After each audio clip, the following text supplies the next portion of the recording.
Hi everyone, welcome to my channel back benchers classes. मेरा नाम है अभिषेक और मैं आपको पढ़ाऊंगा इकोनॉमिक्स। क्लास 10th के सोशल साइंस में इकोनॉमिक्स का चैप्टर 1 आज हम शुरू करेंगे और धीरे धीरे करते करते हम पूरी इकोनॉमिक्स को ऐसे ही करते करते ख़त्म करेंगे। जो वीडियोस लंबी होंगी, जो चैप्टर्स लंबे होंगे, मैं उनको पार्ट्स में डिवाइड कर दूंगा ताकि आपको देखने में भी इजी रहे और मुझे डालने में भी वीडियोस आसान रहे। तो आज हम अपने चैप्टर 1 को शुरू करेंगे। जल्दी जल्दी अपनी कॉपी और एक पेन लेके आ जाओ और ये जो नोट्स हैं जिससे मैं पढ़ा रहा हूँ, ये नोट्स मैं आपको डिस्क्रिप्शन बॉक्स में शेयर कर दूँगा। So let's start. तो इससे पहले कि हम अपने चैप्टर को स्टार्ट करें डेवलपमेंट, सबसे पहला सवाल आता है कि आखिर ये डेवलपमेंट होता क्या है ना। तो इससे पहले कि हम डेवलपमेंट जाने, हमें डेवलपमेंट को डिफ़ाइन करना आना चाहिए कि what do we mean by development. तो अगर हम नॉर्मल डेफिनेशन देखें डेवलपमेंट की, तो development is a process of growth, progress और improvement in a particular area. जो डेवलपमेंट होता है वो किसी भी एक पर्टिकुलर एरिया में जब कोई प्रोग्रेस होती है, जब कोई ग्रोथ होता है, जब कोई इम्प्रूवमेंट होता है, उसे हम डेवलपमेंट कहते हैं। जैसे हमने देखा है ना, जब हमारी सिटी में ब्रिजेस बन जाते हैं, है ना, रोड्स बन जाती हैं, बड़ी बड़ी बिल्डिंग्स बन जाती हैं, मॉल्स बन जाती हैं, तो हम कहते हैं हाँ देखो हमारा एरिया डेवलप हुआ है ना। जब हम किसी गांव को देखते हैं, किसी विलेज रूरल एरिया को देखते हैं, और रूरल एरिया को देखने के बाद हम वहाँ पे देखते हैं देखो अब वहाँ की रोडें बन रही हैं, सैनिटेशन फैसिलिटीज़, पानी की फैसिलिटीज़ वहाँ पे हो रही हैं, है ना, मॉल्स बन रहे हैं, तो हम कहते हैं वहाँ पे डेवलपमेंट हो रहा है। तो जब किसी भी एरिया में कहीं भी किसी भी सेंस में, जैसे टेक्नोलॉजी में, है ना, हमारी ह्यूमन इंटेलिजेंस में, हमारी कंट्री में, हमारे इंफ्रास्ट्रक्चर में जब हमें इम्प्रूवमेंट्स देखने को मिलती है, जब हमें प्रोग्रेस या ग्रोथ देखने को मिलती है, तो उसे हम कहते हैं development. So the idea of development or progress has always been with us. We have aspirations or desires about what we would like to do and how we would like to live. जो हमारा development का एक idea होता है ना, या हम बोल सकते हैं जैसे प्रोग्रेस, ये हमेशा से हमारे साथ रहा है और हमेशा से हमारी कंट्रीज़ की गवर्नमेंट जो हैं इस प्रोग्रेस, इस डेवलपमेंट को करने के लिए ही हमेशा तत्पर रही हैं, या आप बोल सकते हो कि हमेशा इसी के लिए वो वर्क करती हैं कि हमारी कंट्री में डेवलपमेंट हो। केवल इंफ्रास्ट्रक्चरल डेवलपमेंट नहीं, केवल रोडे वोडे बनाना नहीं, लेकिन हर सेंस में डेवलपमेंट हो। एजुकेशन में डेवलपमेंट हो, टेक्नोलॉजी में डेवलपमेंट हो, हमारे एग्रीकल्चर में डेवलपमेंट हो, हर जगह डेवलपमेंट होना बहुत ज़रूरी है अगर एक कंट्री को एक डेवलपिंग कंट्री से डेवलप्ड कंट्री की ओर बढ़ना है। लेकिन हम एक टॉपिक, अब हमें इस बात को जानना है कि आखिर डेवलपमेंट लोगों के लिए, अलग अलग लोगों के लिए क्या मीनिंग रखता है। क्योंकि जो डेवलपमेंट है ना, वो डिफरेंट पीपल जो हैं उनके लिए डिफरेंट अलग अलग आप कह सकते हो मीनिंग रखता है। क्योंकि हम लोग हैं, हम पॉपुलेशन है, हम एज अ पीपल, हमारे अलग अलग गोल्स होते हैं और हम सबके अपने पर्सनल गोल्स होते हैं और हर एक इंडिविजुअल डेवलपमेंट से कोई एक अपना गोल निकालना चाहता है। मैं आपको और अच्छे से समझाता हूँ, हम अपने नोट्स को पढ़ेंगे। People seek things that are most important for them, that is which can fulfil their aspirations और डिज़ायर। जो हम इंडिविजुअल्स होते हैं ना, वो ऐसी चीज़ को ढूंढते हैं जो उनके लिए इम्पॉर्टेंट होती है और हमारी एस्पिरेशंस या हमारी डिज़ायर को फुलफिल करने की ताकत रखती हैं। लेकिन एक in fact at times 2 persons और groups of person may seek things which are conflicting. हमें ये भी हो सकता है कि जैसे 2 लोग हैं या 2 ग्रुप ऑफ पर्सनस हैं, वो 2 ऐसी चीज़ें सीख करें, 2 ऐसी चीज़ उनको नीड हो सकती है जो एक दूसरे के साथ कन्फ्लिक्ट रखता हो, है ना। जो यहाँ से एक चीज़ क्लियर होती है कि अलग अलग लोगों का अलग अलग डेवलपमेंटल गोल्स होते हैं, और ये एक बात बहुत इंपॉर्टेंट है कि जो एक के लिए डेवलपमेंट है वो हो सकता है दूसरे के लिए डेवलपमेंट ना हो और दूसरे के लिए डिस्ट्रक्टिव हो। ये बहुत इंपॉर्टेंट चीज़ होती है बच्चों कि जो डेवलपमेंट रहता है उसका एक पॉजिटिव इफेक्ट तो होता है, लेकिन उसी के साथ साथ उसका एक नेगेटिव इफेक्ट ज़रूर होता है। जैसे कि एग्जाम्पल लेते हैं, आप समझिए आपकी सिटी में एक डैम बना, ठीक है, आपके स्टेट में, चलिए सिटी नहीं बोलेंगे, आपके स्टेट में एक डैम बना। अब हमें पता है कि डैम कहाँ बनेगा, रिवर साइड में बनेगा। अब रिवर साइड में कई लोगों के एग्रीकल्चर्स होते हैं, राइट, कई लोगों के मतलब रूरल एरिया काफ़ी ज़्यादा रिवर एरियाज़ के पास पाया जाता है ना, वहाँ पे कई जगह झुग्गी झोपड़ियाँ होती हैं, कई लोग वहाँ पे रह रहे होते हैं, एग्रीकल्चर में इंगेज्ड होते हैं, अपना लिविंग अर्न कर रहे होते हैं। अब समझिए गवर्नमेंट ने बोला कि वहाँ पे एक डैम बनेगा। अब जब डैम को ऑर्डर हुआ तो ऑब्वियस सी बात है वहाँ से लोगों को डिस्प्लेस किया जाएगा, है ना। अब देखिए, अगर हम अर्बन एरियाज़ की बात करें तो हम लोगों को तो डैम से एक डेवलपमेंट देखने को मिलेगा, ऑब्वियस सी बात है। हम लोग को इलेक्ट्रिसिटी मिलेगी, है ना, जो हमारे इंडस्ट्रियल यूनिट्स होंगे उनको भी नॉन स्टॉप इलेक्ट्रिसिटी मिलेगी, डोमेस्टिक इलेक्ट्रिसिटी बढ़ेगी, और इलेक्ट्रिसिटी बढ़ने की वजह से हम लोग तो यही कहेंगे कि डेवलपमेंट हो रहा है ना। गवर्नमेंट भी यही कहेगी कि देखो इलेक्ट्रिसिटी बढ़ रही है डैम से, तो इस स्टेट में डेवलपमेंट हो रहा है।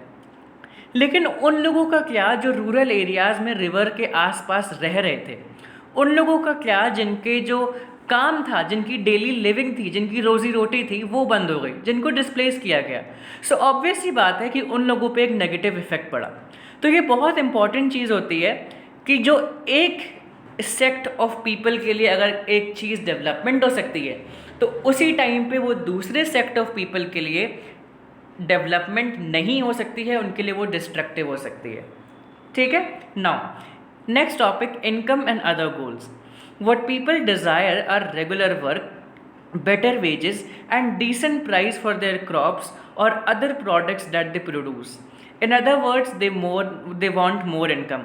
Obvious सी बात है, जो हम लोग होते हैं, जो इंडिविजुअल्स होते हैं, जो पॉपुलेशन होती है, जैसे हम लोग होते हैं, हम रेगुलर वर्क चाहते हैं, है ना। हमें इरेगुलर वर्क अच्छा नहीं लगता है कि एक दिन जाओ एक दिन ना जाओ, है, या 2 दिन जाओ 2 दिन मत जाओ। तो उससे क्या होता है, हमें वेजेस भी इरेगुलर मिलती हैं।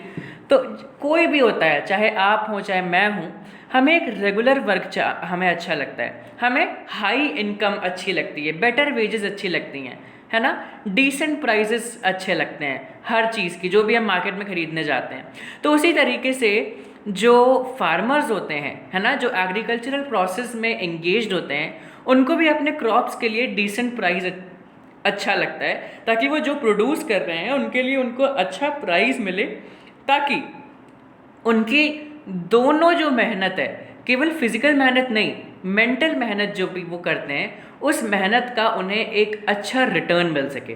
ठीक है, तो अगर हम नॉर्मल भाषा में बोलें तो हर एक बंदा ज़्यादा इनकम चाहता है। People also seek things like equal treatment, freedom, security and respect for others. बहुत ऑब्वियस सी बात है कि हमारे लिए केवल पैसे सब कुछ नहीं होते। जैसे हम लोग हैं, हम लोगों के पास पैसे भी हैं, हम लोगों के पास घर है, मकान है, हम लोग पढ़ाई कर रहे हैं, तो हम लोगों को केवल ये घर, खाना, कपड़ा, मकान इज़ नॉट इनफ। हम लोगों को इक्वल ट्रीटमेंट, फ्रीडम, सिक्योरिटी, दूसरों से रिस्पेक्ट, है ना, दूसरों के साथ एक बिलोंगिंगनेस का सेंस, ये सारी चीज़ें भी लोग सीख करते हैं। और इन सारी चीज़ों को भी हमें बहुत ज़रूरत होती है, क्योंकि जो इंसान होता है ना, वो एक सोशल एनिमल होता है और उसको फ्रेंड्स की ज़रूरत होती है, उसको एक सेंस ऑफ बिलोंगिंगनेस की ज़रूरत होती है ना, उसको कई सारे इमोशंस जो वो फील करता है, उन इमोशंस को उसको बांटने की ज़रूरत होती है। इसीलिए कुछ कुछ केसेस में हमारी इनकम और हमारे कंजम्पशन या इन मटेरियल गुड्स से और ज़्यादा इम्पोर्टेंस रखता है, हमें इक्वल ट्रीटमेंट मिल रहा है कि नहीं, हमें फ्रीडम है, सिक्योरिटी है, रिस्पेक्ट है, लव, कंपैशन, ये सारी चीज़ें हैं कि नहीं। Money or material things that one can buy with it is one of the factors on which our life depends on non-material things mentioned above. तो जैसा कि मैंने बताया, केवल मनी और मटेरियल थिंग्स इनफ नहीं है, नॉन मटेरियल थिंग, जैसा कि मैंने आपको freedom, equal treatment, security, affiliation, belongingness बताया, ये चीज़ें भी मैटर करती हैं एक इंडिविजुअल, ताकि वो पॉपुलेशन या एक सोसाइटी में रह सके। ठीक है, तो काफ़ी ऐसी चीज़ें हैं जो हम मेजर तो नहीं कर सकते मॉनेटरी टर्म्स में या फिजिकल टर्म्स में, हम उन्हें इग्नोर भी कर देते हैं ज़्यादातर जब हम डेवलपमेंट की बात करते हैं। लेकिन मेंटल डेवलपमेंट के लिए एक इंडिविजुअल के और एक इंडिविजुअल के सोसाइटी में स्ट्राइव करने के लिए ये इममटेरियल चीज़ें भी बहुत ज़्यादा ज़रूरत रखती हैं। ठीक है, now national development. It is very important to keep in mind that different persons could have different as well as conflicting notions of a country's development. जैसा कि मैंने आपको डैम का एग्जाम्पल दिया, नेशनल डेवलपमेंट से मतलब क्या है, हमें मतलब ही इस हेडिंग से समझ में आता है कि नेशनल डेवलपमेंट मतलब कंट्री का डेवलपमेंट, एक नेशन का डेवलपमेंट जब होता है दैट इज़ नेशनल डेवलपमेंट। और नेशनल डेवलपमेंट बहुत सारी एरियाज़ में होता है, जैसे टेक्नोलॉजी के एरिया में, एम्प्लॉयमेंट के एरिया में, एग्रीकल्चर के एरिया में, मैन्युफैक्चरिंग के एरिया में, इंफ्रास्ट्रक्चर के एरिया में, आईटी सेक्टर के एरिया में। तो ये जितने भी एरियाज़ हैं या जब हर जगह डेवलपमेंट होता है that is known as national development. ठीक है, so national development means thinking about fair and just path for all whether there is a better way of doing things. Okay, now how to compare different countries or states? Usually we take one or more important characteristics of persons and compare them based on these characteristics. For comparing countries, their income is considered to be one of the most important attributes. Countries with higher income are more developed than others with less income. तो अगर हमें किसी country की सबसे पहले अगर हमें उनकी इनकम को कंपेयर करना है, ठीक है, तो हम क्या करते हैं, उस कंट्री की इनकम को कंसीडर करते हैं। ठीक है, तो जिन कंट्रीज़ की इनकम हायर होती है उन्हें ज़्यादा डेवलप्ड माना जाता है और जिनकी लेस होती है उनको कम डेवलप्ड माना जाता है। ठीक है, so the income of the country is the income of all the residents of the country. हमारे कंट्री में जितने भी रेसिडेंट्स होते हैं उनकी जो इनकम होती है, ठीक है, सारे रेसिडेंट्स की जो इनकम होती है that actually constitutes the income of the country. और ये सी इनकम को जब हम ऐड कर देते हैं तो ये हमें देती है total income of the country या हमारी नेशन की जो टोटल इनकम है। ठीक है, अच्छा, अब हम क्या करते हैं, इतनी सारी इनकम को जब हम मेजर करेंगे तो हमें एग्जैक्ट मेजरमेंट नहीं मिल सकता, इसीलिए हम एक टर्म लेके आए जिसको हम बोलते हैं पर कैपिटा इनकम। ठीक है, पर कैपिटा इनकम क्या होती है, यहाँ पे हम कंट्री की इनकम को कंट्री की टोटल पॉपुलेशन से डिवाइड कर देते हैं। तो जब हम कंट्री की इनकम को, टोटल इनकम को कंट्री की टोटल पॉपुलेशन से डिवाइड करते हैं तो ये जो हमें एवरेज इनकम मिलती है ना, इसी एवरेज इनकम को हम कहते हैं पर कैपिटा इनकम। तो अगर हम वर्ल्ड डेवलपमेंट रिपोर्ट की बात करें तो 2013 के हिसाब से $12,736 पर एनम की जिन कंट्रीज़ की पर कैपिटा इनकम है वो कंट्रीज़ हाईली डेवलप्ड हैं या उनको रिच कंट्रीज़ कहा जाता है, और जिन कंट्रीज़ की पर कैपिटा इनकम $1,570 या उससे कम है वो लो इनकम कंट्रीज़ कहलाती हैं। ठीक है, तो इंडिया जो है वो शुरुआत से लो मिडिल इनकम कंट्रीज़ में आया है क्योंकि उसकी जो पर कैपिटा इनकम रही है वो रही है $1,570 इन 2013। बट अगर हम अभी की बात करें 2025 में तो हमें पता है कि हमारे कंट्री ने 4th पोजीशन ली है इकनॉमी में। तो ये बहुत बड़ी बात है, सच में हमारे इंडिया की इकनॉमी बहुत ज़्यादा ग्रोथ हमारे इंडिया की इकनॉमी ने देखी है हर सेक्टर में। लेकिन इस ग्रोथ को हम टोटल ग्रोथ नहीं बोल सकते क्योंकि हमारी कंट्री की जीडीपी बढ़ी है, लेकिन तब भी हमारी कंट्री का जो डेवलपमेंट है वो डेवलपमेंट स्टेज अभी भी काफ़ी ज़्यादा नीचे है। हमारी कंट्री में प्रोडक्शन प्रोसेस बढ़ा है, हमारी कंट्री में ग्रॉस डोमेस्टिक प्रोडक्ट जो होता है, जो टोटल इनकम होती है वो ज़रूर बढ़ी है, लेकिन डेवलपमेंट नहीं बढ़ा है। और डेवलपमेंट बढ़ने के लिए हमारी गवर्नमेंट को बहुत ज़रूरत है कि वो डेवलपमेंट पे इस तरीके से ध्यान दे कि इक्वल डेवलपमेंट हो हर कंट्री में। हमारे पूरे स्टेट्स में, जितने भी हमारी कंट्री के स्टेट्स हैं, कहीं ऐसा ना हो कि कुछ स्टेट्स में अनइक्वल, कहीं पे डेवलपमेंट ज़्यादा हो कहीं पे कम हो। एक गवर्नमेंट को इस बात का ध्यान रखना चाहिए कि जब वो डेवलपमेंट करे तो वो इक्वल डेवलपमेंट करे पूरी कंट्री में, ताकि पूरी कंट्री बराबर से बढ़ सके और पूरी कंट्री जो है वो हमारे नेशन के डेवलपमेंट में अपना कंट्रीब्यूशन को दे सके। ठीक है, अब चलो हम एक एग्जाम्पल लेते हैं इनकम का और अदर क्राइटेरिया का। So let us compare the per capita income of Maharashtra, Kerala and Bihar. Maharashtra has the highest per capita income and Bihar is at the bottom. तो अगर हम इस डेटा को हिसाब से पढ़ें तो हमें क्या पता चलता है कि जो महाराष्ट्र है वो ज़्यादा डेवलप्ड कहलाएगा क्योंकि उसकी पर कैपिटा इनकम ज़्यादा है, और जो केरला और बिहार है उनकी पर कैपिटा इनकम कम है, इसलिए वो स्लाइटली लेस डेवलप्ड हैं। नेक्स्ट टॉपिक आता है public facilities. Money in your pocket can not buy all goods and services that you may need to live. ठीक है, income by itself is not a completely adequate indicator of material goods and services that citizens are able to use. Normally, your money cannot buy the pollution free environment or ensure that you get unadulterated medicines unless you can afford to shift to a community that already has all these things. Money can also not be able to protect you from infectious disease unless the whole of your community takes prevention step. बहुत important चीज़ है ना। जो पैसा है ना वो हर चीज़ नहीं कर सकता। पैसा जो लोग करते हैं, पैसा हमें हर चीज़ नहीं दिला सकता, ठीक है। हाँ, पैसा हमें गुड्स एंड सर्विसेज तो दिला सकता है, लेकिन जो इनकम है ना वो हमें हर चीज़ नहीं दिला सकती। हमारा जो इनकम है वो हमें पॉल्यूशन फ्री इन्वायरमेंट नहीं दिला सकता। हमारी जो इनकम है वो हमें अनअडल्टरेटेड मेडिसिन नहीं दिला सकता। अनअडल्टरेटेड का मतलब होता है बिना मिलावट की मेडिसिन, क्योंकि जब सोसाइटी अनअडल्टरेटेड मेडिसिन बनाएगी, है ना, जब सोसाइटी इस मिलावट की चीज़ों को बनाएगी, तो चाहे आपकी जितनी भी इनकम हो जाए, आप चीज़ तो वही लोगे ना, है ना, आप उस चीज़ को रोक नहीं सकते। तो यहाँ पे ज़रूरत ये है कि सोसाइटी का जो पॉइंट ऑफ व्यू है ना उसको बदला जाए और लोग ये समझे कि मनी हमें हर चीज़ नहीं दिला सकता। मनी हमें इन्फेक्शियस डिजीज़ या कैंसर से बचा नहीं पाता है। अच्छे लोग, अमीर लोग को कैंसर हो जाता है और वो कुछ नहीं कर पाते, राइट। तो मनी हमें हर चीज़ नहीं कर सकता, इसीलिए हमें इस बात को समझना चाहिए कि material things are not enough for us to live in this society. Sometimes immaterial things are also which contribute towards our living in this society.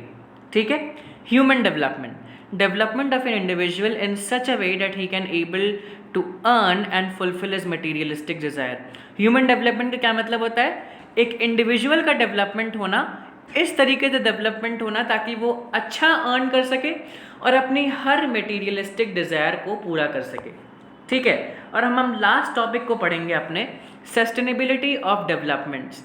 Since the second half of the 20th century, a number of scientists have been warning that the present type and levels of development are not sustainable. Resources are replenished by nature, as in the case of crops and plants. In the case of groundwater, if we use more than what is being replenished by rain, then we would be overusing these resources. Consequences of environmental degradation do not respect national or state boundaries. This issue is no longer region or nation specific. Sustainability of developments comparatively a new area of knowledge in which scientists, economists, philosophers and other social scientists are working together. सबसे पहले, इससे पहले कि हम sustainability of developments पढ़े, सबसे पहले मतलब क्या होता है सस्टेनेबिलिटी का। तो सस्टेनेबिलिटी का मतलब बच्चों ये होता है कि हम किसी चीज़ का यूज़ इस तरीके से करें ताकि हम उसे आगे भी यूज़ कर सकें, ठीक है। इस किसी भी तरीके का यूज़ एक कंट्रोल्ड वे में करें, ठीक है, ताकि हम इस काम का यूज़ आगे भी कर सकें। जैसे हमें क्या होता है, जैसे हमें 500 रुपये मिले, है ना, 500 रुपये में अगर हम 500 के रुपये में अभी हम 500 रुपये का डोमिनोज का एक चीज़ बस पिज़्ज़ा ले लेंगे तो हमारे 500 रुपये ख़त्म हो जाएंगे। लेकिन अगर हम क्या करेंगे, अगर हम इन 500 रुपये में ये 199 वाली मील लेते हैं एक एक करके, तो क्या होगा, हम अपने लिए पैसे आगे के लिए भी सेव कर रहे हैं और हम आगे और 199 वाली मील्स ले सकते हैं। तो यहाँ पे सस्टेनेबिलिटी दिखाई ना हम लोगों ने।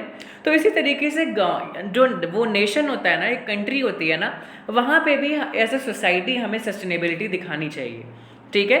क्योंकि जो हमारे रिसोर्सेज होते हैं ना, कुछ रिसोर्सेज तो होते हैं वो जो रिप्लेनिश हो जाते हैं, रिकवर हो जाते हैं, लेकिन कुछ ऐसे रिसोर्सेज होते हैं जिनको नेचर में रिप्लेनिश या रिकवर होने में बहुत टाइम लगता है। और ऐसे रिसोर्सेज को हमें बहुत कंट्रोल्ड वे में यूज़ करना चाहिए ताकि वो पूरी तरीके से ख़त्म ना हो जाए, ठीक है। क्योंकि अगर वो पूरे तरीके से ख़त्म हो जाएंगे तो हम अपनी फ्यूचर जनरेशन्स के लिए बहुत कम रिसोर्सेज या बिल्कुल भी रिसोर्सेज नहीं छोड़ पाएंगे, और उससे क्या होगा, हमारी फ्यूचर जनरेशन्स को लिविंग में बहुत दिक्कत होगी। तो अगर हम क्रॉप्स या प्लांट्स की बात करें, ठीक है, तो उनको इस तरीके से उगाना चाहिए, फार्मर्स को इस तरीके से फार्मिंग करनी चाहिए ताकि जो सॉइल है ना उसको अच्छे से टाइम मिल सके अपने आप को, अपने न्यूट्रिएंट्स को या अपने आप को रिप्लेनिश करने के लिए, अपने आप को वापस फर्टाइल बनाने से। अगर लगातार फार्मिंग करते रहोगे, उसी ज़मीन पे करते रहोगे तो एक टाइम आएगा जब सॉइल अपने न्यूट्रिएंट्स, सॉइल अपनी फर्टिलिटी खो देगी। तो जैसा कि मैंने कहा, एक कंट्रोल्ड वे में, है ना, एक हाईली रिस्ट्रिक्टेड वे में, एक देख समझ के जब हम चीज़ों को करेंगे तो हम चीज़ों को फ्यूचर जनरेशन्स के लिए बचा पाएंगे।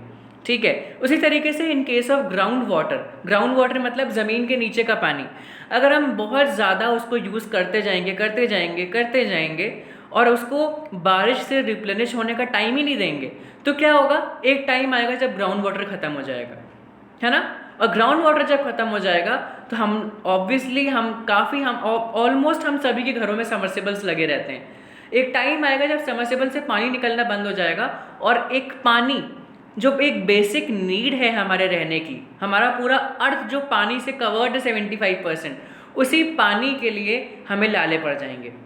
वही पानी हमें इतना महंगा पड़ेगा हमारी फ्यूचर जनरेशन्स के लिए, अगर हमने उससे सही तरीके से, या जैसे हम बोल सकते हैं सस्टेनेबल वे से आज हमने उस पानी को यूज़ नहीं किया तो जो ये जो इन्वायरमेंटल डिग्रेडेशन का जो ये सिलसिला चल रहा है हमारी कंट्री में, ये अब एक कंट्री का इशू नहीं रह गया है या एक रीजन का इशू नहीं रह गया है, बल्कि एक वर्ल्ड वाइड इशू बन चुका है। क्योंकि बहुत सारी कंट्रीज़ हैं जो कि बिना देखे समझे अपने रिसोर्सेज को यूज़ कर रही हैं, रिसोर्सेज को रिप्लेनिश होने का टाइम नहीं दे रही हैं। तो एज अ सोसाइटी हमें इस बात में अवेयरनेस फैलाने की ज़रूरत है कि हम अपने रिसोर्सेज को इस तरीके से यूज़ करें ताकि उन्हें रिप्लेनिश होने का टाइम मिल सके, और हमारी कंट्री में डेवलपमेंट होने के लिए हमें अपने आउटलुक को चेंज करने की बहुत ज़्यादा ज़रूरत है। जब हम अपने आउटलुक को चेंज करेंगे, जब हम अपने रहने के तरीके को चेंज करेंगे, जब हम अपने नॉर्मल थिंकिंग को चेंज करेंगे, तो ऑब्वियसली हर जगह हमें चेंजेस देखने को मिलेंगे। तो आज के लिए बस इतना ही। मैं आपसे फिर मिलूँगा एक नए चैप्टर के साथ इकोनॉमिक्स के, या फिर एक और नए सब्जेक्ट और एक और नए टीचर के साथ। तब तक के लिए thank you very much. Do like, share and subscribe our video and don't forget to share it. और इंस्टा पे हमें फॉलो ज़रूर कीजिएगा। हमारा हैंडल है @backbenchers_coaching13 और हमारे यूट्यूब पर हैंडल है backbencherscoaching13। हमें सब्सक्राइब करना मत भूलिएगा, शेयर कीजिएगा, लाइक कीजिएगा और फॉलो कीजिएगा। Thank you very much.